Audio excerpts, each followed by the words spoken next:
Aloha mai kako. My name is David Lassner, and I serve as the president of the University of Hawaiʻi, leading our 10-campus system and our flagship University of Hawaiʻi at Manoa. We serve these islands, which are the ancestral home of the Kanaka Maoli, or Native Hawaiian people. My own ancestry involves centuries of wandering, but I am now privileged to make my home in lush Waiomau within Palolo Valley, in the Ahupua'a of Waikiki, within the Moku of Kona on the island of Oahu. I am personally grateful to this place and her people, both of which have embraced me for over 4 decades. Over 125 years ago, Queen Liliuokalani yielded the Hawaiian Kingdom and these territories under duress and protest to the United States to avoid the bloodshed of her people. And it was nearly 30 years ago that the U.S. government formally apologized for this act, which it has acknowledged as an illegal overthrow. As the only public institution of higher education in Hawaii, the University of Hawaii is strategically clear in our commitment to become a model Indigenous serving institution, committed to the sustainability of Hawaii's people, islands, language, culture, and knowledge. This strategic imperative is named Hawaii Papaokeao, or the Hawaii Foundation of Enlightened Knowledge. So today I welcome you all, and I offer up an invitation to join us in celebrating the University of Hawaii's ongoing contributions to the advancement of Indigenous Hawaiian knowledge. Mahalo. Aloha mai kako. I am Mainette Kapiahiokalani Patakinani Benham, Chancellor of the University of Hawaii West Oahu and co-chair of Hawaii Papaokeao, with Chancellor of Maui College, Dr. Louis Hokoana. Hawaii Papaokeao was established in January 2012 and consists of representatives from all 10 campuses. The purpose of this presidentially appointed committee is to set goals and objectives to address the higher education needs of Native Hawaiians through 3 pathways: leadership development, community engagement, and Hawaiian language and cultural parity. At our first meeting this school year, our discussions focused on how our Native Hawaiian students, faculty, and staff and their families were managing this challenging time. Committee members shared that folks on their campus were feeling isolated, disconnected, and depressed due to the psychosocial, emotional, and economic impacts of the COVID-19 pandemic. So we asked, what could Hawaii Papaokeao do? And after some discussion led by Tapori Tangaro, representative from Hawaii Community College, we decided that we wanted to address Indigenous well-being through the nourishment that can be found in the abundant talent and knowledge across our campus communities. Hence, the birth of the inaugural Hawaii Papaokeao series, He Ukana Aloha Kā Kīlauea. Mahalo for joining us today, and we hope to see you and your family and friends every month through June of 2021 as we lovingly share this makana with you. E nānea kako I ka ike kupuna I ho'owili ai mai ki kilo mai. Enjoy and be enriched by the wisdom passed down from our kupuna through so many generations to us today. Aloha.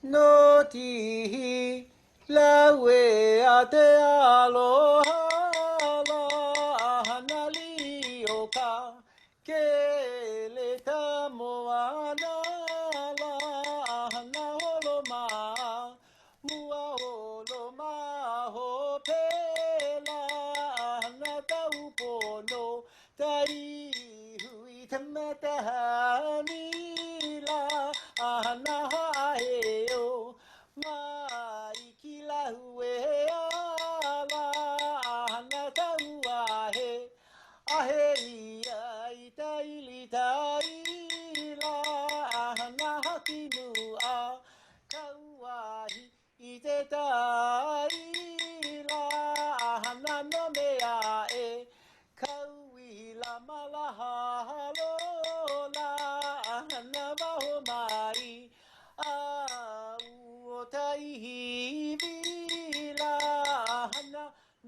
Kamehameha Elima.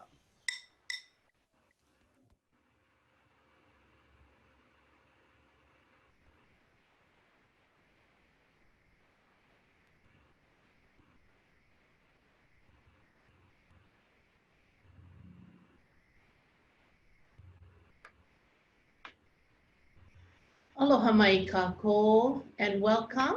We are here at the University of Hawaiʻi Maui campus, Maui College with Chancellor Louis Hokoana as we sit here in beautiful Kahului and welcome you to this second session of He Ukana Aloha Kā Kīlauea. We would like to welcome you and share with you many new things that perhaps you have not heard before, or maybe things that you are familiar with. So what is a ka'au? Along with mo'olelo, mele, and olelo no'eau, ka'au form the oral and written literature of Hawaii. Within all of these forms are the collective mind and voice of Hawaiians. Also within these forms are the Hawaiian worldview, cultural expectations, land management, ocean management, hydrology, medicine, psychology, timekeeping, weather and climate, and the creation of all things. The greatest contribution that a ka'au gives to the Hawaiian society is that it often teaches morals or lessons. Oftentimes, mele, hula, and olelo no'eau are included in the storytelling. A strong theme that often resonates through these ka'au is intergenerational transfer of cultural knowledge, cultural behaviors, and connections to people and places. The stories were often place-based and thus connected people through these places. In ka'au, the following were often present: proper names of people and places, environmental phenomenon like wind, rain, cloud formation, rainbows, environmental items like plants and animals. It can record an event or explain why something exists. It can share cultural knowledge, and it is often timeless. We continue to tell these stories today to establish relationships, to make connections to places, to learn, and to remember. We continue to create stories, mele, olelo no'eau, to house our memories of today. These connections are cultural, cross-cultural, and global, lending to the universality of storytelling.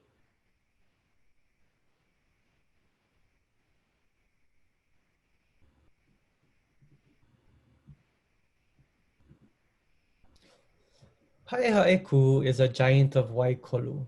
There are several stories about him, but in this version, Haʻehaʻeku cared for an uala patch in Waikolu by carrying water all the way over the ridge from Pelekunu with his hands. Growing up as a child, the people in the community excluded him because of his unusual size and characteristics. One day, he was filled with so much eha, he ran away into the forest to be by himself. This is where he lived and cared for his own mala'ai. Later on, a famine came to the people in the village below Ho'olehua. No food was growing and people were hungry, so they gathered together to come up with a solution. One person suggested that they search for Haʻehaʻeku to ask him for help. The look on their faces turned to shame, for they knew that the only person who could save them was the very person they hadn't shown respect to earlier. But the famine continued and something needed to be done. The people decided to go into the forest to look for Haʻehaʻeku. When they found him, they asked for help. but Ha'eha'iku denied their request because of their unkindness towards him when he lived in the village. They kept insisting, telling him that the children and the sick were in need of his help. He heard the continuous cries of the people, and so one day he agreed to help. Before he would help, rules were laid out for them to follow. Whatever he commanded the people to do, they had to follow. The first order that Ha'eha'iku gave to the people was to gather uala slips together. Even though most seemed dead, some still had a little life in them. Ha'eha'iku began to create mounds with the uala slips that were gathered. He then took numerous trips to Pelekunu to gather water in his enormous hands to water the uala slips. With every trip, little by little, the uala started to revive and grow. Once ready to harvest, Ha'eha'iku instructed the people to put all the uala into one mound. He then commanded the people to make a line and to gather from the mound, only what they needed for their ohana. The people at the beginning of the line followed his command. As each person took their turn, they looked at the huge pile of uala and thought that there was more than enough to feed everyone else in the line. This made people in the line to start take more than they needed because they thought there was plenty for everyone else. The people continued to take more and more, and the people in the back of the line became worried as they saw the pile shrinking and running low. This created an uproar in the line. As the people went to grab what they could from the pile, Ha'eha'iku saw what was happening, and his disappointment in the people grew and grew. Ha'eha'iku was so disappointed that he turned everyone's uala into dirt, making it inedible. Today, a large pu'u remains that serves as a reminder to all how to act for the betterment for all. The mo'olelo of Ha'eha'iku teaches us many lessons. Not listening and following directions can cause hardship. Not thinking of others can cause hardship for all. Not thinking of others and not sharing will make us greedy. And being greedy and thoughtless is not a good personal attribute in Hawaiian culture. At this time, I would like to invite Auntie Lei Ishikawa to share with us important and interesting information and facts about uala. Mahalo, Auntie Lei. Mahalo, John. He uala ka'ai, ho'ola koke ikavi. The sweet potato is the food that ends famine quickly. The sweet potato is a plant that matures in a few months. Uala played an important role in the daily lives of our kupuna and in our lives as well. One of the most significant qualities of the uala is its short turnaround time between planting and maturity of the harvest, which is typically 3 to 6 months. Kalo, on the other hand, takes 9 to 18 months to mature. In addition to this, one carefully tended mala or garden can yield 2 to 3 crops each. Uala can be grown from the slips of the vines and needs little water to grow. Traditionally, people that lived in drier areas that did not have the abundance of rain or stream water cultivated uala as their main staple food. Because of these attributes, the uala is the food that ends famine quickly. Our kupuna had 230 names of cultivated uala. However, today there are less than 24 known varieties of cultivated uala. These varieties are known by the color and the shapes of the leaves, the color of the leaves of the veins, and the color of the core and the skin of the tubers. These pictures are examples of some of the documented uala names. Note that some uala names are described by the place names, such as Molokai and Kahalui. Some varieties are associated with kalo, such as Pico and Wahi Apele. Sometimes it includes the names of the colors, such as Ele Ele and Poni. and also shares the name of plants such as Pa'u o Hi'iaka and Iliahi.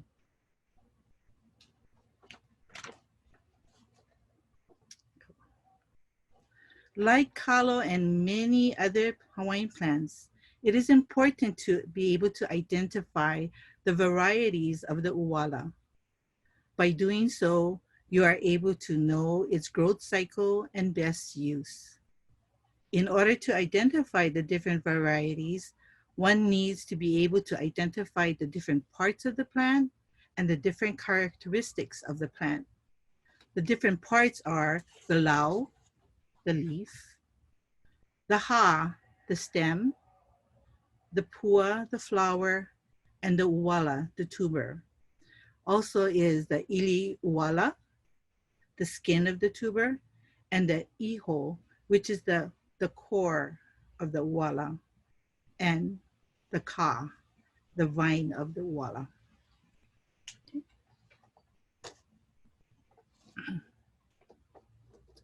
In ancient times, as well as today, mounds of dirt are formed to grow the uwala.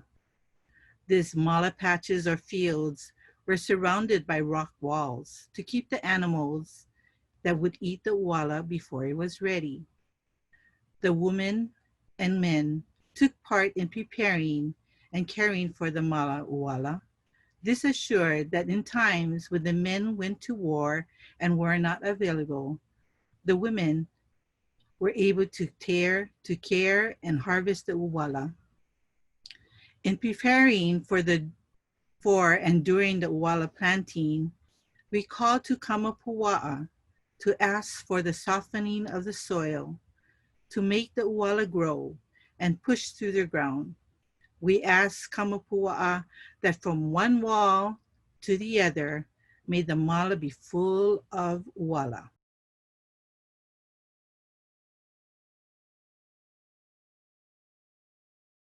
E kamapua'a, e ia kamala kaua, ma'ane I oe e kue, mai ke la ika, a hiki ke ia kuaiwi, mai hele aku oe mawao.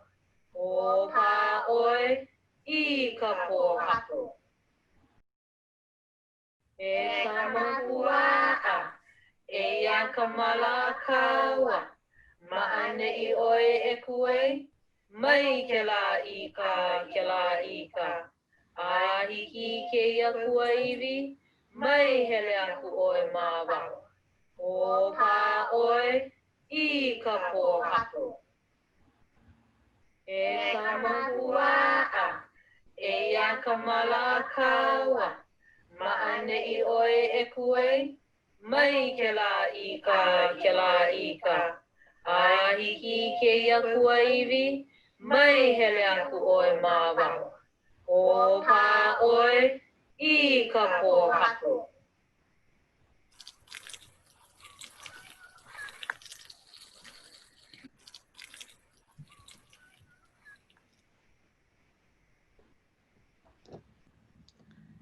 E kamapua'a, e kamala kaua, ma'ene I oe e kuai e.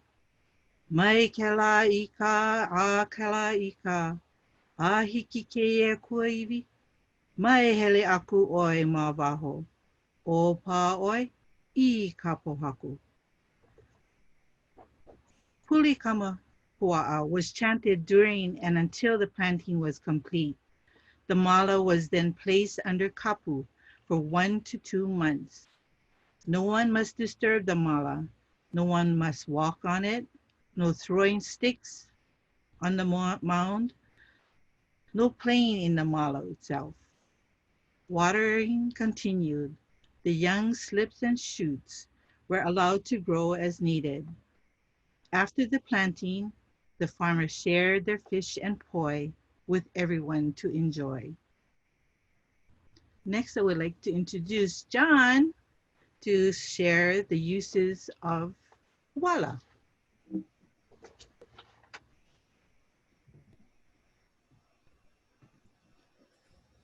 So there are many uses of uala, and I would like to just share a few of them.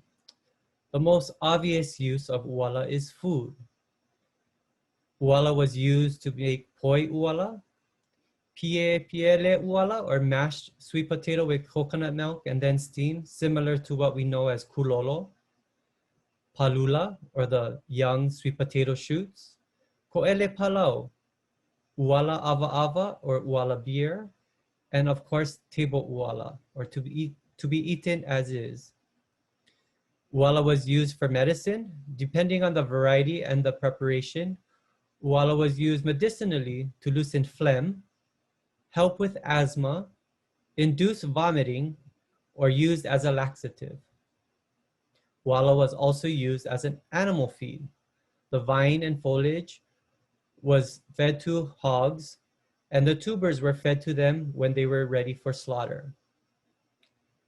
Uala was used as bait and created a palu to attract opelu.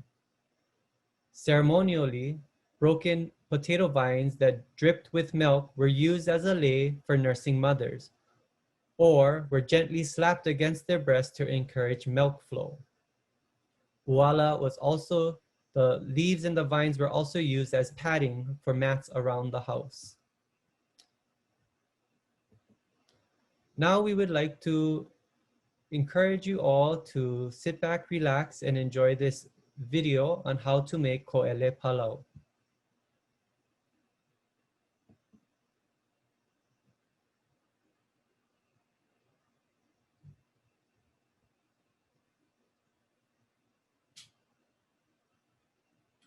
Aloha kako. Now that we've learned about Ha'iha'iku and what he's done for the people of Molokai, and we've learned a little bit about uala, the uses and the different parts, today, me and my sous chef, what's your name?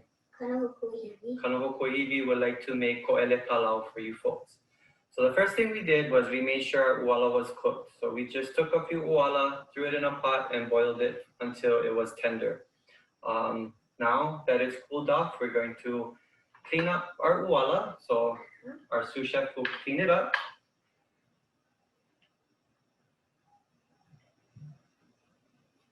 Yep, just scrape off all the ili or the skin from the uala until we have a nice clean uala like this.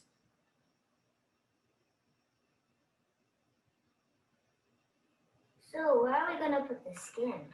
So the skin, that's a good question. The skin, we can just throw it back into our mala so that our plants can use it for compost and nutrition. What our kupuna did actually too was they used a lot of this to feed their fish in their local ipa, or they fed it to their pigs.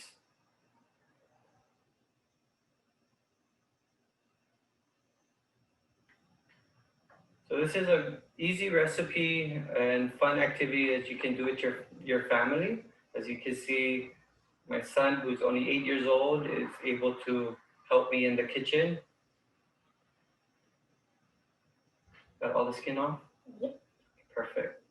Okay, now that we've cleaned off the uala and all the skin has been removed, next thing we want to do is poke the uala, or cube it up.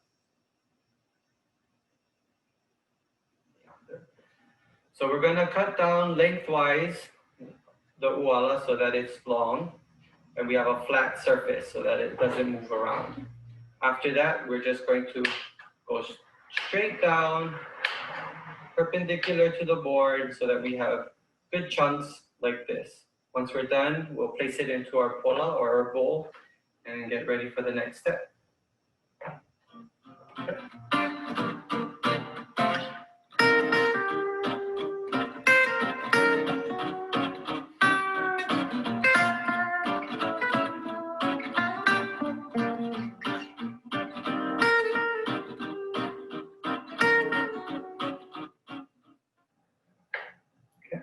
Tell them how did you get inspired by cooking?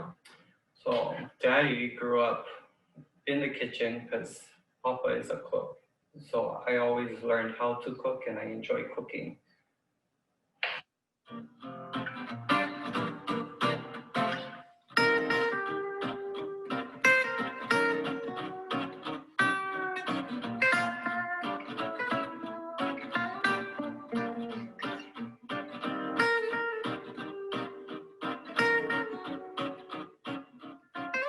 now that we have our wala all pocket or cubed up into good chunks, next you can either use a spoon, the back of a spoon, a fork. We just so happen to have a potato masher, so we're going to mash the potatoes. This is a good time to work together. One person can hold the bowl while the other one mashes. How are we doing? Very good.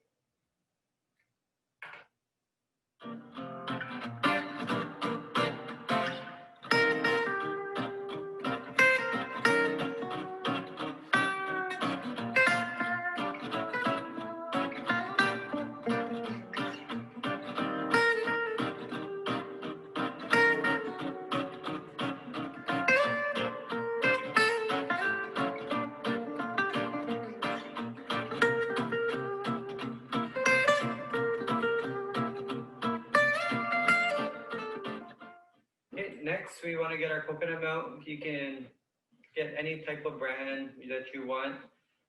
They also have the frozen coconut milk in the freezer section. You can use that as well. So if it's in a can, you just want to shake it up a little bit so that it's well blended.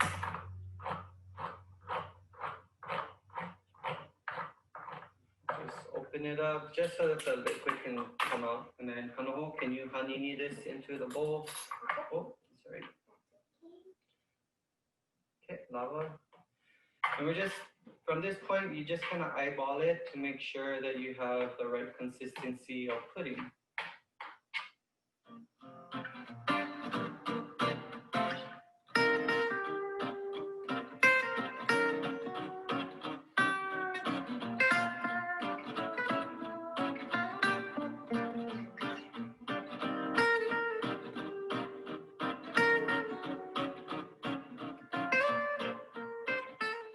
So now that we're done, we're going to try it. So this is basically it. This is the consistency you want. Some wala and coconut milk to make po'ele palau or sweet potato pudding. You can add more milk if you want it a little bit more wet. I personally like it in this consistency. Some recipes call for sugar, but wala is already sweet enough, so we don't want to make it too sweet. Yeah. And plus it's sweet potato. So it's cut sweet. Ono loa. Ono. Mahalo.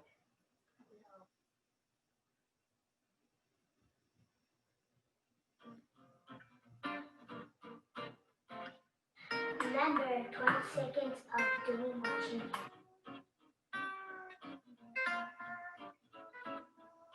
Make a video like this, maybe tell them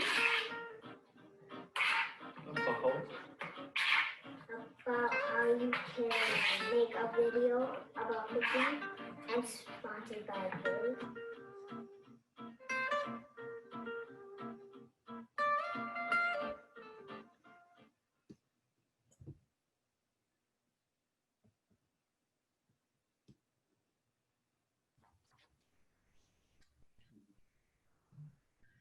Mahalo. I hope you have enjoyed our trip to Molokai to hear about our story of Haʻihaiku and to see the many ways that it still lives for us today.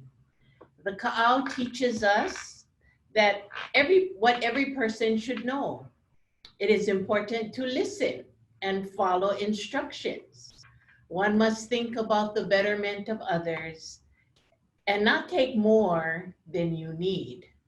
One must think about those that follow you, whether it is personally or generationally. One must always think about the betterment of the community before yourself. One must always think about the ka'au that teaches us that being greedy and thoughtless is not a good personal attribute. During this time of COVID, ka'au like Haʻihaiku, the giant of Waikolu, remind us to think of others before yourself. This includes wearing your mask, keeping your distance, and staying within your pālama or COVID-free household.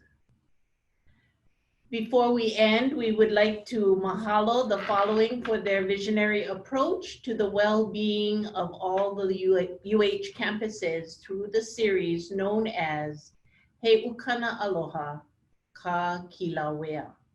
President David Lassner, University of Hawaiʻi Maui College Chancellor Louis Hokoana, Hawaiʻi Papaʻokeʻau Committee, and all the presenters today. While we have a little bit of time still left in our presentation, we'd like to ask our moderator if there were any questions that people posed in the chat box. And if you'd like to pose anything in the chat box, you go right ahead.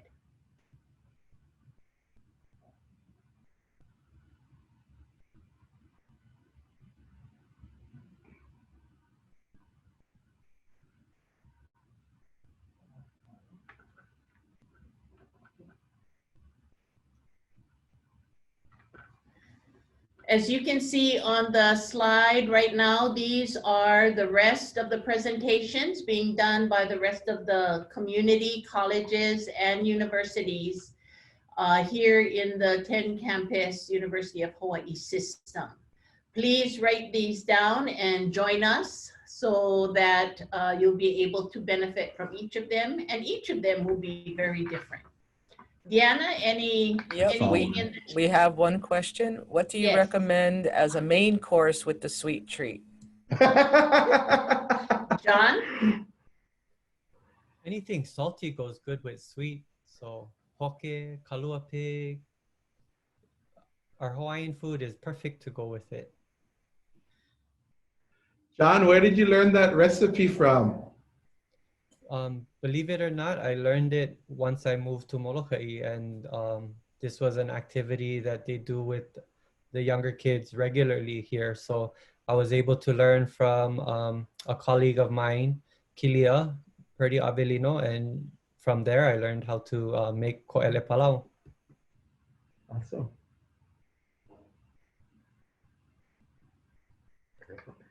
Anything else, Deanna?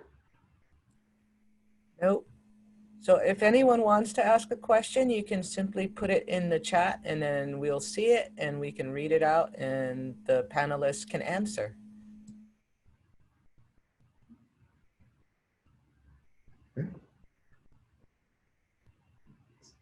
You can also continue to put it in the chat when we're finished, and we'll be able to answer it later on. Where can you find the link to the video? So I repasted the Hawaii Papaʻokeʻau website. Recordings will be posted to that website for the whole series.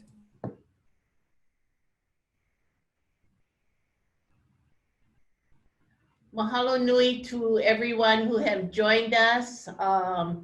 Part of being Mauliola, part of being healthy is to have a good laugh now and again, to eat mea ai pono, to eat good food, to be outside with your ohana, or those that live in your palama or in your COVID-free household. Was there Henny, another no. question? Yes? Yes? Where is a good place to buy sweet potatoes in Honolulu? Well, I know of up at Kalihi, Roots Kalihi. There's a place up in Kalihi where, shucks, I forget what the name of it is. Kokua Kalihi, that's the name of it. Kokua Kalihi. I think on Wednesdays and Thursdays, they have their farmers market and they have big uala. So you won't need 3 little ones. You probably might need 2.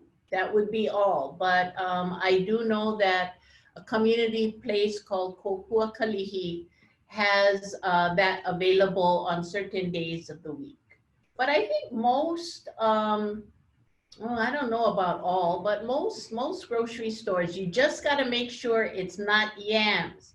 Sometimes they say sweet potatoes and they really mean yams for us. Yeah. So just be careful that it is wala are sweet potato and not yam. How can you tell the difference between Well, a if you yam looked and a at sweet the potato? pictures, if you looked at the pictures that were on this video, you'll see that there is difference in the color and the shape of yams and uala.